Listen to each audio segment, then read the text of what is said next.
우리 옆 사람하고 인사하겠습니다. 한 사람을 세웁시다. 이렇게 인사하겠습니다. 한 사람을 세웁시다. 네, 한 사람을 세웁시다. 오늘은 두려움과 순종이라고 하는 제목으로 말씀을 나누려고 하는데요. 하나님의 말씀을 이해하고 또 아는 것, 이것도 되게 중요합니다. 근데 더 중요한 것은 사실 아는 것보다 실천하는 게 더 중요하겠죠. 즉 하나님의 말씀을 아는 것도 중요하겠지만 더 중요한 것은 하나님의 말씀을 따라 사는 것, 이것이 더 중요하다는 거죠. 근데 하나님의 말씀을 따라 사는 것, 이게 만만치 않죠. 그러니까 하나님의 말씀을 공부하면서 이해하고 깨닫는 것, 이것도 만만치 않은데 그 말씀을 이루려고 하려면 더 쉽지 않다는 거죠. 왜냐하면 우리가 하나님 말씀을 따라 사는 것 자체가 쉽지 않은 이유는요. 그 하나님 말씀을 순종하며 살려고 하기 위해서는 우리가 넘어야 될 벽이 있습니다. 세상의 벽을 넘어야 되고요. 내 육체의 벽을 넘어야 됩니다. 그러니까 사실 말씀을 이루기 위해서 그냥 내가 이해하고 좋은 말씀이야 이렇게 가면은 되는데 이 가는 길에는 항상 장애물이 있다는 거예요. 세상의 벽이 있고요. 내 육체 안에 소욕이 있고요. 그러니까 이것을 넘어갈 때 내가 말씀을 이루며 살 수 있다는 거죠. 그러니까 말씀에는 항상 내가 극복해야 될 장애물이 있다는 것입니다. 오늘 읽은 말씀, 이것은 하나님이 이삭을 인도하는 과정을 보여주는 말씀입니다. 그러니까 이삭이 그랄 땅에 거하려고 할 때 거기 흉년이 듭니다. 그래서 이삭이 애굽으로 내려가려고 해요. 그런데 하나님께서 이삭아 애굽에 내려가지 말고 이 그랄 땅에 그대로 있어라 이렇게 명령하십니다. 근데 그래서 이제 이삭이 주저하지만 애굽으로 내려가지 않고 그랄 땅에 거합니다. 근데 이삭의 마음속에는 좀 걱정이 있었습니다. 왜냐하면요 자기 아내가 너무 아름다워요. 그래서 이 그랄 땅에, 즉 블레셋 땅이죠. 이 블레셋 사람들이 자기 아내를 탐하여서 자기를 죽일까봐 두려움이 있다는 거죠. 그래서 이제 이삭이 이제 꾀를 냅니다. 뭐라고 합니까? 리브가야, 당신은 내 누이라고 하자. 왜냐하면 안 그러면 저 블레셋의 저놈들이 나를 죽일지도 몰라. 그러니까 우리가 여기서 사는 동안에 당신은 나랑 누이, 남매지간이라고 하자 이렇게 얘기한다는 거죠. 근데 이것을 그냥 계속 숨길 수 없었습니다. 블레셋의 왕이 그것을 이삭의 리브가를 앉는 것을 보고서 아니구나, 저놈들이 나한테 거짓말했구나 이렇게 하면서 오히려 블레셋 왕이 이삭을 데려다가 너 왜 거짓말했냐, 우리가 너 때문에 범죄할 뻔했다 이렇게 얘기하면서 이제 이삭을 자유롭게 하는 것을 보호합니다. 이 말씀에서 보면 우리가 이 사건이 되게 좀 독특한 사건이잖아요. 근데 성경에 보면 이 사건이 그냥 한 번으로 끝나지 않습니다. 이 사건이 세 번이나 이 사건과 같이 세 번이나 반복된다는 거죠. 왜냐하면 이삭의 아버지 아브라함은 이런 사건을 두 번이나 똑같이 행하게 한다는 겁니다. 말씀 한번 보겠습니다. 창세기 12장 12절부터 13절 말씀입니다. 애굽 사람이 그대를 볼 때에 이르기를 이는 그의 아내라 하여 나는 죽이고 그대를 살리리니 원하건대 그대는 나의 누이라 하라. 그러면 내가 그대로 말미암아 안전하고 내 목숨이 그대로 말미암아 보존되리라 하니라. 이 말씀은 이게 오늘 본문 말씀하고 너무 똑같죠. 우리 그냥 아무 생각 없이 읽으면 이게 지금 이삭 때 얘기하는 지금 26장인지 아니면 이게 창세기 12장 아브라함의 애굽에 내려가서 하는 얘기인지 전혀 구분이 안 가요. 그렇죠? 네. 이 아브라함의 즉 하나님께서 이제 하나님이 아브라함을 부르시죠. 네. 그리고 가나안 땅에 거하라고 합니다. 근데 그 땅에 흉년이 들어요. 그래서 곡식을 찾으려고 먹을 걸 찾으려고 내려간다는 거죠. 네, 애굽으로 내려갑니다. 근데 똑같이 아브라함도 이제 걱정이 있어요. 내 아내 사라가 예쁜데 저 애굽에서 사라를 탐하여서 자기를 죽이면 어떡할까 이 걱정이 있어요. 그래서 똑같이 당신은 내 누이다 이렇게 얘기하면서 간다라는 것이죠. 이 아브라함의 사건과 이삭의 사건을 보게 되면 공통점이 똑같습니다. 그러니까 그 사건이 전개되는 과정이 똑같습니다. 그래서 그 공통점을 보게 되면요, 세 가지 정도가 요약을 할 수가 있어요. 처음에는 첫 번째 공통점은 뭐냐면요, 아브라함과 이삭은 모두 하나님의 말씀을 따라 살려고 하는데 세상에 그 어려움을 직면했다는 거예요. 세상의 두려움을 직면했다는 거죠. 두 번째 특성은 뭐냐면요, 두 사람은 모두가 다 그 세상의 어려움을 피해 나가기 위해서 거짓말하며 그렇게 도덕적으로 윤리적으로 합당하게 행동하지 않았다는 거예요. 근데 세 번째 특성은 뭐냐면요. 그렇게 도덕적으로 윤리적으로 합당하지 않은 어찌 보면 패륜적인 행동이죠. 자기 아내를 누이라고 속이는 그것도 자기의 이익을 위해서 이런 행동을 하고 있는 아브라함과 이삭을 두고서 하나님께서는 그들을 혼내지 아니하시고 오히려 그들을 보호하신다라고 하는 것입니다. 이게 세상적 이치에 보게 되면요. 정말 이해가 안 되는 얘기죠. 우리가 율법적으로 생각해 보면 어떻습니까? 하나님은 이삭과 또는 아브라함을 혼내셔야 돼요. 근데 오히려 하나님은 아브라함과 이삭을 혼내시는 것이 아니라 바로 오히려 그 상대방들, 애굽, 블레셋 이 사람들을 혼내시고 경책하신다는 것을 우리가 알 수 있습니다. 그러면 하나님 왜 그러셨을까? 라고 하는 것이 우리가 좀 알 필요가 있겠죠. 이 사건의 핵심은 사실 하나님의 말씀을 따라 살아갈 때 그 과정, 우리가 겪어야 되는 삶의 과정이 어떤 것인가를 얘기해주고 있습니다. 그러니까 아브라함과 이삭은 모두가 자기의 인생을 살아가는 게 아니라요. 하나님의 말씀에 따라서 그 말씀을 순종해 가면서 살려고 하는 거라는 거죠. 그 과정 가운데 어려움을 경험하게 되고요. 또 난관도 경험하게 되고요. 근데 그것을 극복해 가면서 하나님의 사랑으로 이렇게 성장해 가는 것을 보여주고 있습니다. 그래서 이것은 그냥 단순하게 윤리적 도덕적으로 아브라함이 잘했다 또는 이삭이 잘못했다 라고 하는 것을 얘기하고 있는 것이 아니라 또는 아브라함의 행동이나 이삭의 행동이 도덕적으로 합당해 라고 하는 것을 얘기하고 있는 것이 아니라 이것은 하나님의 말씀을 따라 살아가는 사람들의 그 삶의 여정이 어떤 것인지 이것에 대해서 보여주고 있다는 거죠. 그래서 저는 오늘 이 말씀을 통해서 우리가 하나님의 말씀을 따라 살려고 할 때 우리가 직면하는 문제가 무엇인지 그리고 이 직면한 문제를 극복하기 위해서는 우리가 어떻게 해야 되는지 어떤 말씀을 기억해야 되는지 이 두 가지 이 문제를 같이 생각해 보려고 합니다. 첫 번째로요. 우리가 하나님의 말씀을 따라 살아가려고 할 때 우리가 직면한 문제가 있는데요. 그것은 다른 것이 아니라요. 하나님의 말씀을 순종하려고 할 때 우리는 세상에서 똑같은 어려움을 겪게 된다는 거죠. 그러면 이것을 어떤 의미냐면요. 우리가 하나님의 말씀을 따라 살아간다는 것이 뭘까라고 하는 것을 다시 한번 생각해 볼 필요가 있습니다. 우리는 하나님의 말씀을 따라 살아간다라고 할 때 우리는 어떻게 해요? 율법을 잘 지키면 되는 거예요. 그렇죠? 그러면 하나님의 율법을 잘 지켜서 그것을 문자적으로 해석해서 그를 순종하면 된다고 생각할 수 있다는 거죠. 근데 실제적으로 이제 우리 하나님의 말씀을 따라 살아간다는 것 이것을 정의한다라면 어떤 거냐면요. 하나님은 우리한테 그것을 요구하시는 것 같아요. 우리가 직면하는 문제는요. 네 삶 속에서 네 삶에서 네가 가장 두려워하는 존재가 누구니? 라고 하는 것을 질문하는 것과 동일하다는 거죠. 즉 다시 말하면 우리가 살면서 하나님의 말씀을 딱 받았을 때 우리가 직면하는 문제는 뭐냐면요. 계속해서 나한테 스스로 물어보는 거예요. 너는 누구를 경외하고 있니? 너는 누구를 두려워하고 있니? 이것이 바로 우리가 직면하는 또는 우리가 받는 질문이라는 거죠. 이게 하나님의 말씀에 순종하려고 할 때 직면하는 삶의 문제라는 겁니다. 말씀 한번 보겠습니다. 창세기 26장 6절 7절 말씀입니다. 이삭이 그랄에 거주하였더니 그곳 사람들이 그의 아내에 대하여 물으매 그가 말하기를 그는 내 누이라 하였으니 리브가는 보기에 아름다움으로 그곳 백성이 리브가로 말미암아 자기를 죽일까 하여 그는 내 아내라 하기를 두려워함이었더라.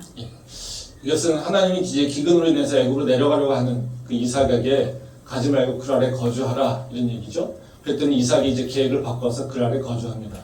근데 이제 문제는 그랄에 거주하는 것이 편치 않다는 겁니다. 블레셋 사람들의 힘이 너무 세서 그 블레셋 사람들이 자기를 해할까봐, 즉 리브가 아내로 인해서 자기를 해할까봐 자기는 걱정하고 있다는 거죠.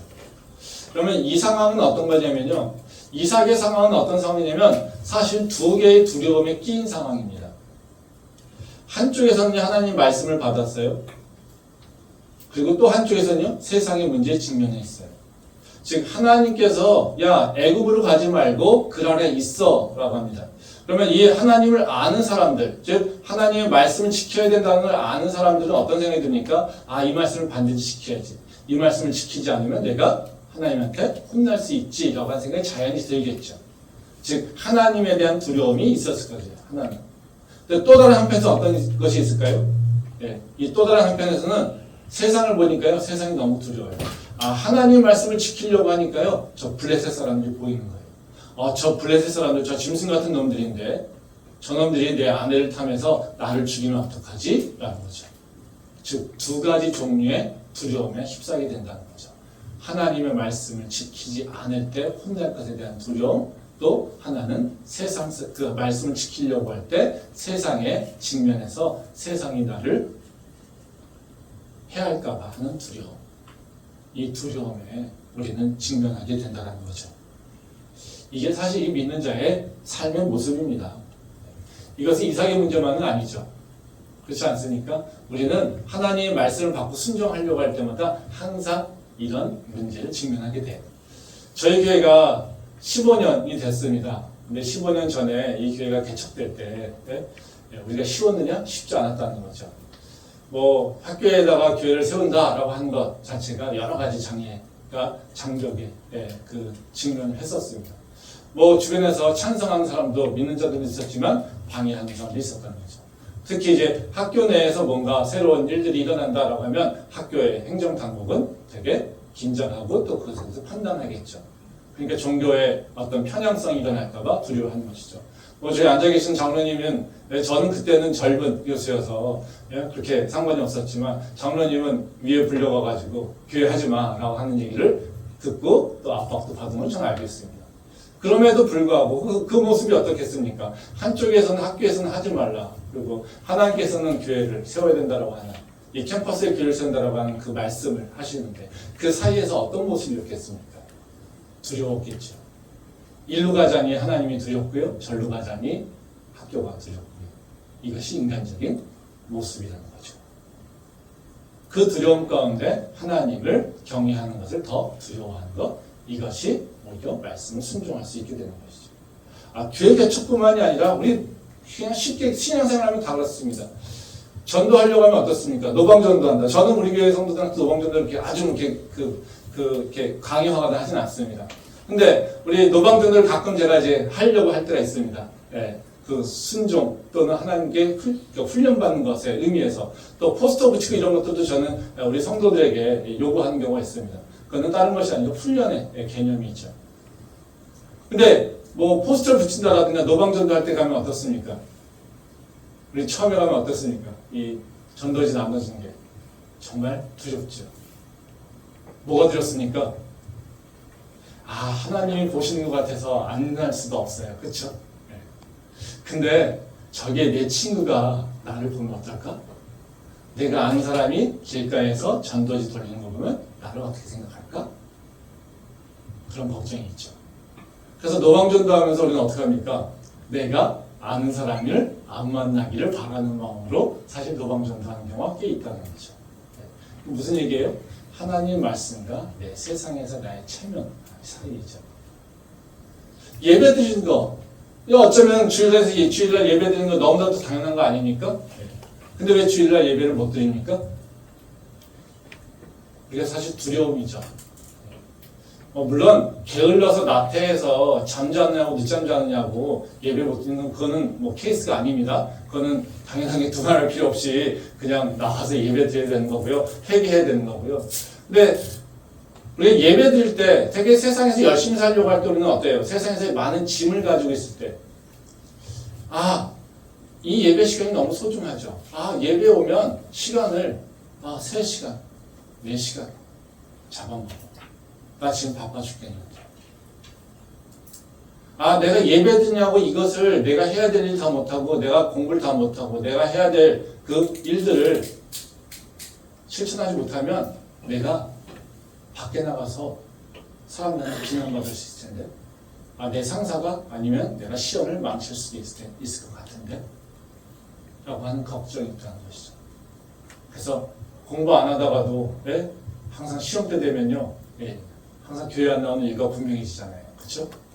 시험 공부해야 돼. 이런 거죠. 근데 또 한편은 어떻습니까? 하나님한테 예배하는 것은 당연한 일인데, 그래서 그쪽 세상에서 교회 안 나오고 세상에서 내 일을 할 때도 우리는 사실 마음이 편치가 않아요. 신앙이 있으면요. 믿음이 있으면요.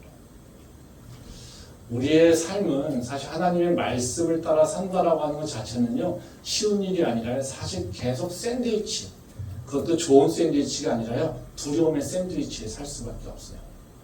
하나님을 경외하는 것과 세상을 두려워하는 것, 이 사이에서 우리는 살 수밖에 없다는 거예요. 이 문제를 지혜롭게 해결하지 못할 때 우리는 계속해서 넘어질 수밖에 없다는 거예요. 그러면 우리가 이 문제를 극복하기 위해서 무엇을 해야 될까요? 오늘 말씀을 통해서 이제 두 가지 방법에 대해서만 좀 생각을 해보려고 합니다. 하나는 뭐냐면요, 우리가 이런 두려움이 두 개의 사이에 그 두려움이 있을 때 우리가 기억해야 될 것이 있는데요, 다른 것이 아니라 내가 지금 누리고 있는 축복은 어디서부터 오는가를 다시 생각해보고 기억하는 겁니다. 즉, 내가 지금 누리고 있는 이 축복은 하나님으로부터 오지라고 하는 그것을 다시 한번 기억하는 겁니다. 그때 우리는 이 두려움, 그 샌드위치에서 벗어날 수 있습니다. 말씀 한번 보겠습니다. 창세기 26장 2절과 3절 말씀입니다. 여호와께서 이삭에게 나타나 이르시되 애굽으로 내려가지 말고 내가 내게 지시하는 땅에 거주하라. 이 땅에 거류하면 내가 너와 함께 있어 내게 복을 주고 내가 이 모든 땅을 너와 내 자손에게 주리라. 내가 네 아버지 아브라함에게 맹세한 것을 이루어. 또 말씀 한번 더 보겠습니다. 창세기 26장 12절부터 14절 말씀입니다. 이삭이 그 땅에서 농사하여 그 해에 100배나 얻었고 여호와께서 복을 주심으로 그 사람이 창대하고 왕성하여 마침내 거부가 되어 양과 소가 때를 이루고 종이 심이 많음으로 블레셋 사람이 그를 시기하여. 이 두 말씀은 이제 하나님이 이삭에게 명령하는 것과 그리고 그 결론에 대해서 얘기를 해주고 있어요. 그 앞쪽에 이제 26장 2절과 3절 말씀은 이제 하나님께서 이삭에게 명령하는 모습이에요. 이 명령을 하나님께서 근데 참 이삭을 아시는 것 같아요. 네가 이제는 애굽으로 내려가지 말고 그랄 땅에 거주해 라고 하는데, 그러면서 하시는 얘기가 뭐냐면요, 2절 3절에서는 하는 얘기가 뭐냐면, 그랄 땅에 머무르면 이 땅을 주고 번성하고 복을 줄 거예요. 내가 너희 아버지 아브라함에게 한 약속, 이 모든 것을 이룰 거야 라는 것이죠. 다시 말하는 게 뭐예요? 이제 꼭 단감 같은 거 주는 거 같죠. 야, 내가 너에게 말할 거야. 너가 내 말대로 그랄 땅에 거하게 되면 내가 너를 축복할 거야. 이 땅에서 너는 번성하게 될 거고, 이 땅에서 너는 많은 것을 누리게 될 거고, 이 땅에서 너는 내가 너희 아버지 아브라함에게 이루었던 그 모든 것들, 그 약속한 모든 것들을 너를 통해서 이 땅에서 이룰 거야. 뭘 기억하게 하십니까? 이삭아, 네가 어느 자리가 너한테 축복의 자리인지 네가 기억해라 이겁니다. 네가 어디에 있는 것이 축복의 자리인지 네가 분별해라 이겁니다. 애굽에 가면 네가 살아야 돼. 나는 너를 안 볼 거야. 또는 내가 너를 돌보지 않을 거야. 어찌 보면 또 그랄 땅에 있으면 내가 너를 돌볼 거야. 내가 너를 축복할 거야. 네가 어느 곳에 있을 때 네가 원하는 그 축복이 너에게 이루어지는지를 네가 기억해라. 이것을 얘기하고 있다는 거죠. 그리고 하나님께서는요, 어떻게 해요? 그 뒤에 12절과 14절 말씀을 보면요, 어떻게 합니까? 하나님은 약속하신 대로 큰 축복을 내립니다.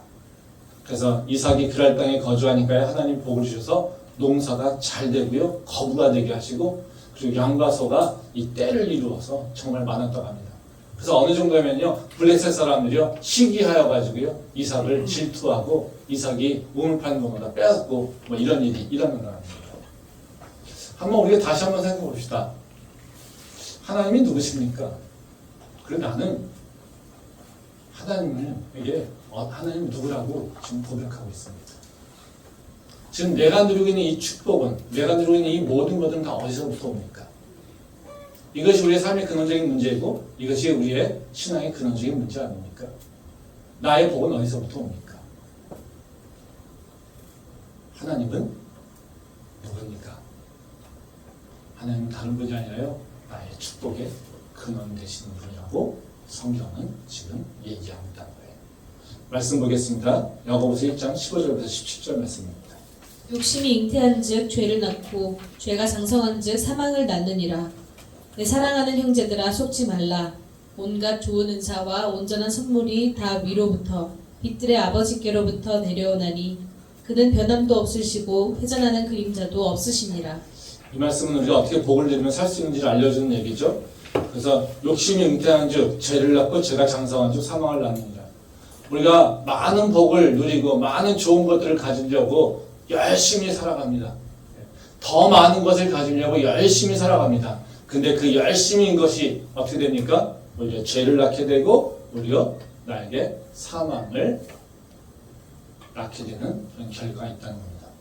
근데 오히려 이 16절에 보면 뭐라고 얘기합니까? 내 사랑하는 형제들아 속지 말라. 세상이 얘기하는 것에 오히려 너가 기억해야 될 것은 온갖 좋은 은사와 온전한 선물이 다 위로부터 아버지께로부터 내려온다. 지금 너가 누리고 있는 좋은 것들, 너의 생명, 그리고 너가 누리고 있는 많은 축복들, 너가 지금 가지고 있는 많은 재물들, 너가 가지고 있는 많은 건강들, 좋은 건강들, 이 모든 것들이 다 어디서부터 오니? 하늘에 계신 하나님부터 온다는 것을 얘기하고 있다는 거죠. 우리가 지금 생명을 어떻게 누리고 있습니까? 우리가 열심히 해서 내가 율법을 잘 지켜서 내가 하나님 말씀 잘 지키니까 그래서 나는 지금 평안하게 살고 있습니까? 아니면 생명을 누리고 있습니까? 아니죠. 내가 열심히 선한 일을 해서 절대로 우리는 생명을, 축복을 누릴 수 없습니다. 하늘에 계셨던 예수님께서 우리에게 내려오셔서 우리를 위해서 십자가를 죽으시고 우리를 구원하시지 않았더라면, 우리의 죄값을 치르지 않았더라면 우리는 생명을 누릴 수 없고요, 빛 가운데 거할 수 없고요, 하나님의 평안을 누릴 수가 없습니다. 그 예수님은 어디서부터 내려오셨습니까? 아래에서 내가 만들어낸 것이 아니라 바로 하늘에서 나에게 내려오셨다는 거죠. 내가 노력해서 내가 모든 것을 얻을 수 없다는 것을 우리는 조금만 생각하면 알 수 있습니다. 그러기에 내 노력으로 내가 지금 누리고 있는 것이 아니라 하나님께서 나를 사랑하셔서 나에게 인도하셔서 주고 있는 것을 나는 누리고 있을 뿐이라는 것이죠. 그러기에 우리가 믿는 자들은 항상 뭐라고 합니까? 하나님께서 허락지 아니하시면 지금도 나는 아무것도 가질 수가 없어요. 하나님께서 나한테 은혜를 주시지 않으면 내가 단 한순간도 살아갈 수가 없습니다. 이것을 사도 바울이 뭐라고 합니까? 내가 지금 나된 것이 다 하나님의 은혜라고, 즉 하늘에서부터 내려왔다라고 고백하고 있다는 것이죠. 그러기에 우리가 기억해야 되는 건 뭡니까? 나의 축복의 근원은 바로 하나님이라는 것. 나의 평안의 그 원천은 하나님이라고 하는 것. 이것을 다시 기억하기에 내가 진짜 원하는 것, 그 복을 누리길 원한다면 바로 그 샌드위치 두려움에서 하나님을 선택하고 하나님을 두려워하는 것이 진짜로 나에게 복의 그 자리를 나를 복의 자리로 인도한다는 것을 우리가 기억할 필요가 있다는 것입니다. 이것이 바로 우리 지혜지요. 그런 지혜가 우리 안에 있기를 소망합니다. 두 번째로요, 하나님 말씀에 순종하기 위해서는요, 기억해야 될 것이 뭐냐면요, 내가 두려워하고 있는 것, 그 세상의 것을 두려워하고 있을 때, 그 내가 두려워하는 그 세상의 것들도 누가 통치하고 주관하시냐면 하나님이 통치하시고 주관하신다는 것을 기억할 필요가 있습니다. 말씀 보겠습니다. 창세기 26장 7절 말씀입니다.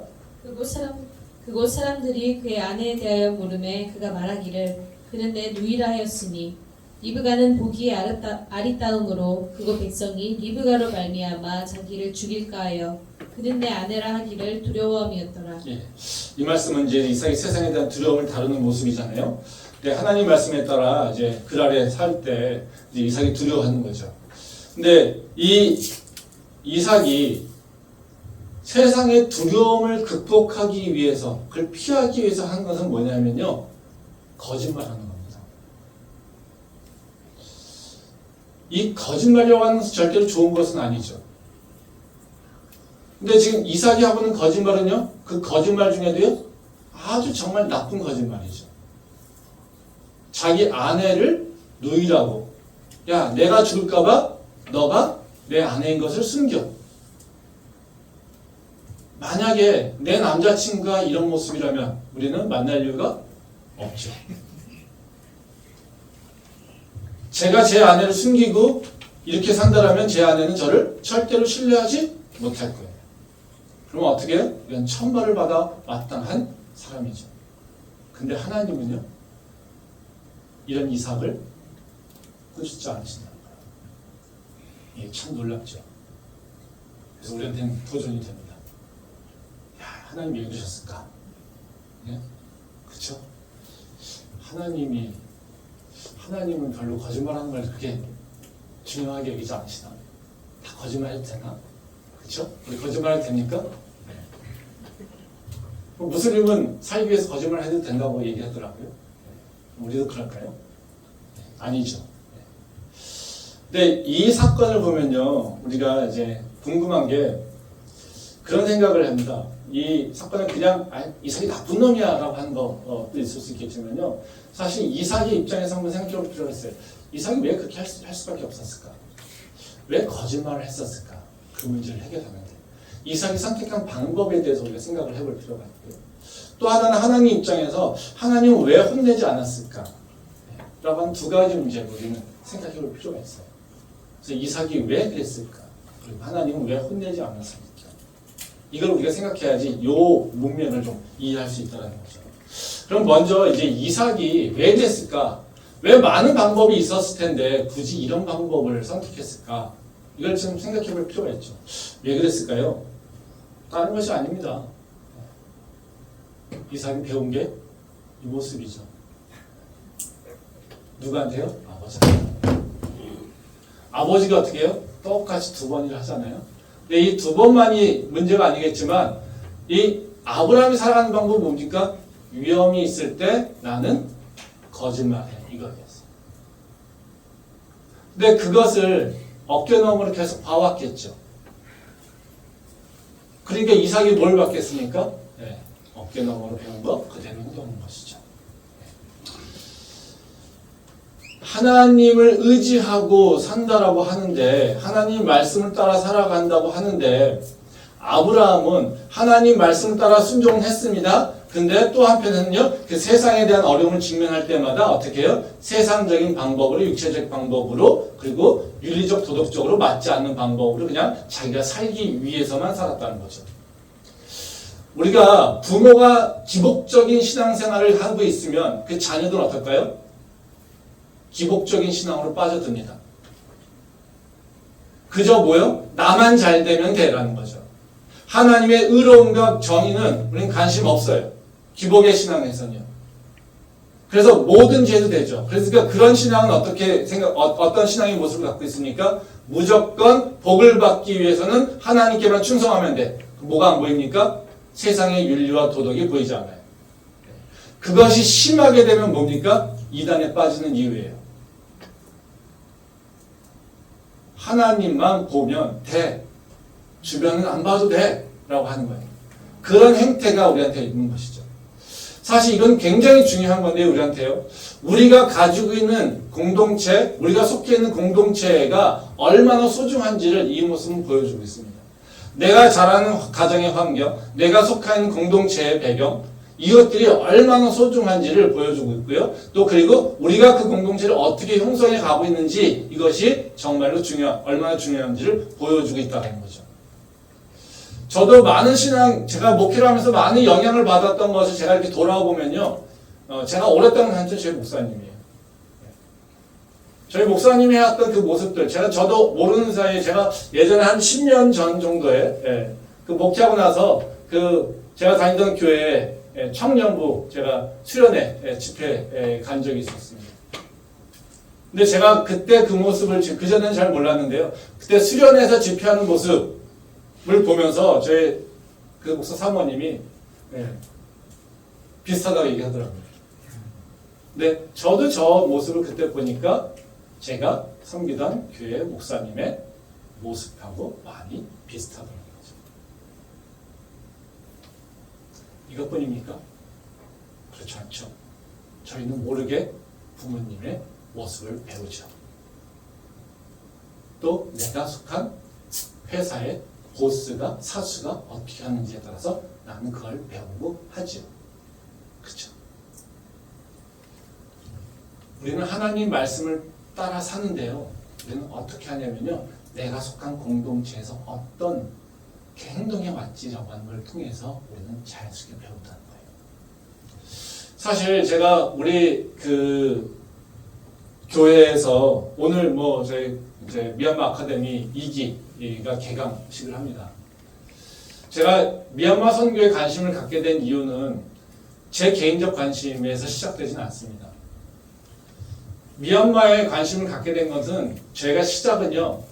내가 목회자인데 또 내가 하나님 목회자라고 하는 것을 저는 개인적으로 제 스스로 정의하는 것은 하나님 말씀에 따라 살려고 하는 사람이지라고 하는 겁니다. 근데 내가 그러면 목회자로서 다른 사람들에게 말씀을 가리키고 말씀에 따라 사는 것을 보여줘야 되는데 그 삶이 뭘까라고 하는 것이 저한테 목회 초기에 많이 가졌던 질문이에요. 지금도 마찬가지이긴 하지만요. 그때 제가 가졌던 건 뭐냐면요. 그러면 나도 제가 교수로서 그리고 목회자로서 어떤 삶을 살아야 될까? 라고 하는 것에 대해서 되게 고민을 많이 했어요. 그럼 말씀을 따라 사는 삶이 뭘까? 그리고 말씀을 지키면서 사는 사람이 뭘까? 그리고 말씀을 알고 있는 사람들이 살아가는 그 삶의 방향성이나 그 모습은 어떨까? 라고 하는 것에 대해서 사실 고민을 많이 했습니다.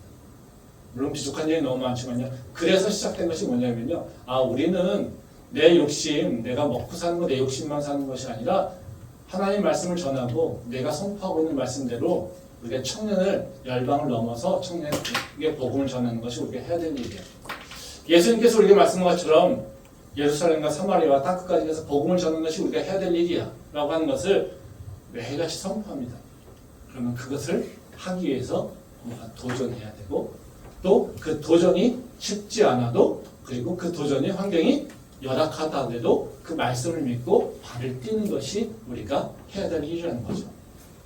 저에게 미얀마라고 하는 것이 저에게 가지고 있는 의미는 사실 그 의미입니다. 미얀마가 중요한 것이 아니라 내가 이 공동체에서 나를 바라보는 청년들이 어떻게 살아야 될까? 그것을 어떻게 보여주지라는 거였어요.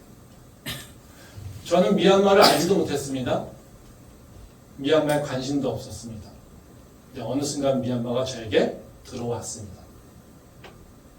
그리고 그 미얀마에 아무런 관계성도 없지만 그리고 제가 그거를 할 수 있는 네트워크나 이런 것도 없었지만 그저 말씀에 따라 도전해야 된다. 즉 하나님께서 나한테 미얀마라고 하는 것을 보내주셨는데 인식하게 하셨는데 내가 거기에 반응해야지. 그 반응을 어떻게 해야 될까? 근데 앞이 캄캄했습니다. 그래서 그래 앞이 캄캄해도 우리의 믿음은 발을 띄는 거지. 라고 시작해서 발을 띈 게 미얀마 사역이에요. 우리가 하고 있는 바로 이 일들이 공동체가 바로 어떻게 우리 삶을 살아갈까라고 하는 것을 서로 나누고 그걸 통해서 우리가 문제를 같이 해결하고 그 문제 해결을 통해서 우리가 하나님의 말씀에 순종하는 법을 배우고 살아가는 거예요. 우리가 세상이 교회가 세상에 붙잡혀서는 안 될 이유가 다른 이유가 아닙니다. 우리는 세상이 교회를 보게 되면 타락했다 이런 얘기를 많이 하죠. 근데 왜 그게 문제겠습니까? 목회자가 배불러서요? 누군가가 배부르니까요? 그렇지 않습니다. 교회가 세상에 붙잡히는 건요. 하나님을 믿는다고 하지만 그 행태가 그 하고 있는 일들이 세상 사람들과 구별되지 않기 때문에 그런 교회에서는 하나님의 역사가 드러나지 못하기 때문에 그렇습니다. 지금 이 이삭은 하나님의 말씀을 따라 산다라고 합니다. 근데 어려움을 직면했어요. 근데 그 어려움을 직면한 어려움을 해결하려고 할 때 그 방법은요. 그냥 육체에서 배운 거, 자기가 속한 공동체 아버지에게 배운 거, 이것 따라 행동한 것 뿐이란 거예요. 그러니까 어찌 보면요, 이 이삭이 한 행동은요, 이삭이 뭘 알고 행동한 것보단 그냥 따라와서 이것이 죄인지도 모르고 한 상태의 그런 행동일 수 있다는 거죠. 그렇지만 우리는 분명하게 기억해야 되는 건 뭐냐면요, 이삭의 모습을 보면 내가 누구한테 무엇을 배우고 있는지, 나는 지금 누구한테 어떤 영향을 주고 있는지, 내가 속한 공동체가 갖고 있는 바로 그 우영의 물, 이것은 무엇인지 이걸 우리가 다시 한번 생각해 볼 필요가 있다는 것입니다. 그래서 우리 교회가 갖고 있는, 우리가 해야 될 일은요, 우리 교회가 바로 세상에 붙잡히지 않은 교회로서 하나님의 말씀을 따라 순종하려고 할 때 그 세상의 벽을 직면할 때 우리는 어떤 방식으로 해결해야 될 것인가를 우리가 찾아가는 것, 이것도 우리 교회가 감당해야 될, 또 해결해야 될 일이라고 하는 것을 우리가 기억할 필요가 있다는 것입니다. 그 문제를 해결하는 우리 공동체가 될 수 있기를 소망합니다. 근데 이제 이거를 하나님 관점에서 보면요, 하나님이 왜 이삭을 꾸짖지 않으셨을까라고 하는 거죠. 이게 참 그런 거죠. 그럼 하나님이 죄 짓는 걸 용납하시나? 그냥 순종만 하면 하나님께서 그냥 다 괜찮을까? 우린 세상에 가서 세상에 합당한 상식과 그 세상에 있는 윤리와 도덕을 지키지 않아도 될까? 하나님 말씀만 지키면? 어떨까요? 이걸 잘못 생각하면요, 그렇게 생각할 수 있죠. 이삭이 하나님 말씀을 따라 행동해. 그러니까 하나님은 그래, 거짓말 정도는 괜찮아. 근데 하나님이 그런 분입니까? 아니요. 하나님은 거룩하신 분이에요. 하나님은요, 하나도 죄를 용납하지 아니하시는 분이에요. 이것이 왜 그러냐는 거죠. 하나님은 거룩하시고 엄격하시지만 하나님은 어떤 분이냐면요, 우리의 연약함을 돌보시는 분이기 때문에 그렇다는 겁니다. 하나님의 중요한 상품 중에 자비와 은혜가 있습니다. 다시 말하면 우리의 연약함을 아시고 우리를 보호하시고 인도하시는 분이기 때문에 그렇다는 거죠. 지금 아까 말씀대로 이삭이라고 하는 그 존재가 이 거짓말을 한 거는 욕심입니까? 자기 욕구를 채우기 위해서요? 그렇지 않죠. 하나님의 말씀을 따라 살려고 하는데요, 자기가 감당 못하는 블레셋을 맡고 있는 거예요. 이 요셉이, 이삭이 대항해야 될 이 세상이라고 하는 존재는요, 너무나도 강력한 존재라는 거예요. 그러면 그 강력한 세상 앞에서 하나님의 말씀을 들고서 살아야 되는데 아무런 대안이 없습니다. 아무런 방법이 없습니다. 그런 자에게 하나님이요, 너 이것도 못해? 그리고 혼내신다면요, 하나님은 어떤 분입니까? 전혀 사랑이 없으신 분이죠. 우리가 감당 못하실 분이죠. 하나님은요, 우리 연약함을 아시기에 우리를 지키고 인도하신다는 거예요. 그래서 하나님은요, 우리 연약함을 아세요. 예수님을 우리가 보내신 이유가 뭡니까? 우리가 우리 죄를 감당할 수 없기 때문이에요. 죄의 삭은 뭡니까? 사망이에요. 우리가 사망을 견뎌낼 수 있습니까? 예수님 없으면 우리는 사망을 견뎌낼 수 없어요. 사망 끝이에요, 그냥. 그렇죠? 그러게 예수님께서 우리가 죄의 삭을 우리가 감당할 수 없으니까 하나님께서 우리에게 예수님을 보내셔서 우리가 감당하지 못하는 그 죄의 대가를 예수님이 지불하신 거예요. 그리고 그 대가를 다 이기시고 부활하신 것이죠. 그게 바로 예수님께서 행하신 일이에요. 그러니까 하나님은요, 언제나 우리의 연약함을 아시고 우리 연약함을 돌보시는 분이라고 하는 것을 우리가 알고 있다는 거죠. 또 다른 이유는 뭐냐면요, 하나님께서 이삭을 벌하지 않은 이유는 뭐냐면요, 하나님이 이삭을 지금은요, 어떤 관계냐면요, 이삭을 교육시키는 과정이라는 거죠. 성장케 하시는 과정이라는 거죠. 말씀 한번 보겠습니다. 창세기 26장 8절부터 10절 말씀입니다. 이삭이 거기 오래 거주하였더니 이삭이 그 안에 리브가를 껴안은 것을 블레셋 왕 아비멜렉이 창으로 내다본지라. 이에 아비멜렉이 이삭을 불러 이르되 그가 분명히 내 아내거늘 어찌 내 누이라 하였느냐. 이삭이 그에게 대답하되 내 생각에 그로 말미암아 내가 죽게 될까 두려워하였음이로라. 아비멜렉이 이르되 네가 어찌 우리에게 이렇게 행하였느냐. 백성 중 하나가 네 아내와 동침할 뻔하였도다. 네가 죄를 우리에게 입혔으리라. 이 말씀은 이제 이삭이 두려워하고 있는 그 문제, 즉 자신이 아내를 지키는 문제, 이것이 해결되는 과정을 잘 보여주고 있어요. 이제 블레셋 왕이 리브가가 이삭의 아내인 것을 알게 되는 거죠. 아마 블레셋 왕이 리브가를 좋아하지 않았을까? 관심 갖지 않았을까? 그래서 계속 쳐다본 거 아닐까요? 뭐 이런 생각이 들기도 하는데, 어쨌든요. 근데 이 해결하는 과정을 보게 되면요, 재밌는 건 뭐냐면요, 이삭은 한 일이 없다는 거예요. 이삭이 노력한 게 없어요.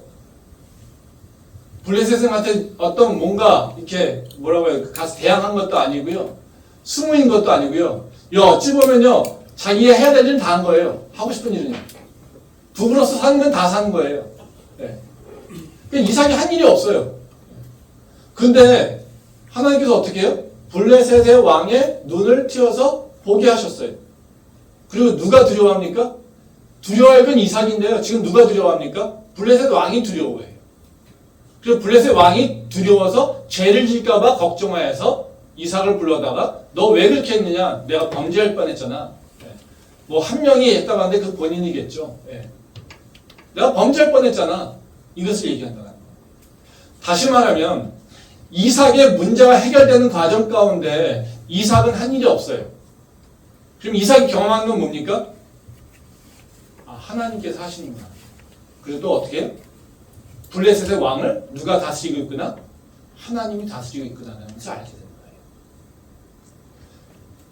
다시 말하면요, 우리가 하나님을 믿고 간다고 하지만요, 우리가 하나님을 다 알고 있습니까? 다 모르죠. 하나님이 어떤 분인지.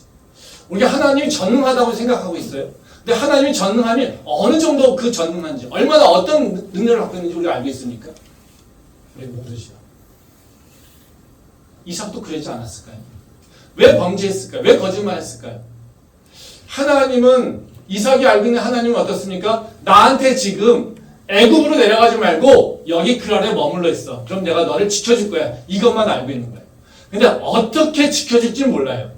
그러니까 어떻게 일어날지 모르니까 어때요? 우리는요? 불안해요. 내가 뭔가 해야 될 것 같은데, 내가 뭔가 노력을 해야 될 것 같은데, 내가 뭔가 어떤 수단을 써야 될 것 같은데, 그 수단 쓴 게 뭐예요? 거짓말하는 거예요. 하나님의 전능하심에 대해서, 하나님의 보호하심에 대해서 이삭은 모르고 있어요. 근데 지금 하나님께서 말씀하시는 건 뭡니까? 이삭아, 나는 어떤 존재냐면 네가 블레셋 왕이 두렵지? 근데 그 블레셋 왕은 나한테 꼼짝 못하는 거예요. 우리가 아이를 두고서요, 이제 개를 만나면요, 네? 애가 개가 무서워가지고 막 어때요? 막 도망가잖아요. 그러면 우리가 어떻게 합니까? 개를 찹니까? 아니요. 개를 안아서 아빠가 탁 통제를 합니다. 그래 얘한테 뭐라고 합니까? 야, 두려워하지 마. 이 개는 아무것도 아니야. 왜? 내가 통제할 수 있어. 이 개는 너가 두려워할 필요가 없어. 이거예요. 지금 이삭한테 뭐라고 합니까? 이삭이 두려워하고 있어요. 블레셋 왕을. 야, 이삭아, 두려워하지 마. 얘는 아무것도 아니야. 내 손에 있어. 이거예요. 우리가 그랬잖아요. 우리 인생이 양쪽에 샌드위치 사이에 껴있잖아요. 근데 우리는요, 하나님을 믿고 있지만요, 사실 살면서 뭐가 더 두렵습니까? 세상이 더 두려워요. 근데 이 세상이 두려운데 내가 이 세상을 잘 감당하지 못해서 때로는 실수도 하고요, 때로는요 죄도 하고요, 죄도 짓고요, 내 욕심대로, 내 지혜대로, 내 잔머리를 부려서 뭘 하고 있어요. 그때마다 하나님께서 나를 치시면요, 우리는요 살 수가 없어요. 하나님도 아시죠. 그래서 하나님은 어떻게 하십니까? 걱정하지 마. 네가 두려워하는 거 내가 붙잡고 있어. 그리 너는 건너가면 돼. 네가 걱정하고 근심하는 거, 그 문제 내가 다루고 있어. 그러니까 너는 내 말씀을 행하면 돼. 이게 지금 하나님께서 이삭을 통해서 우리에게 하시는 말씀이라는 거죠. 세상이 두렵습니까? 근심 걱정이 막 일고 올라오고 있습니까? 근데요, 내가 지금 근심하고 걱정하는 거, 이것도 하나님께서 다루시고 있다는 것을 한번 기억하시기 바랍니다. 그러면 우리가 말씀에 집중할 수 있습니다. 그 은혜가, 그 지혜가 우리 안에 있기를 소망합니다. 기도하겠습니다.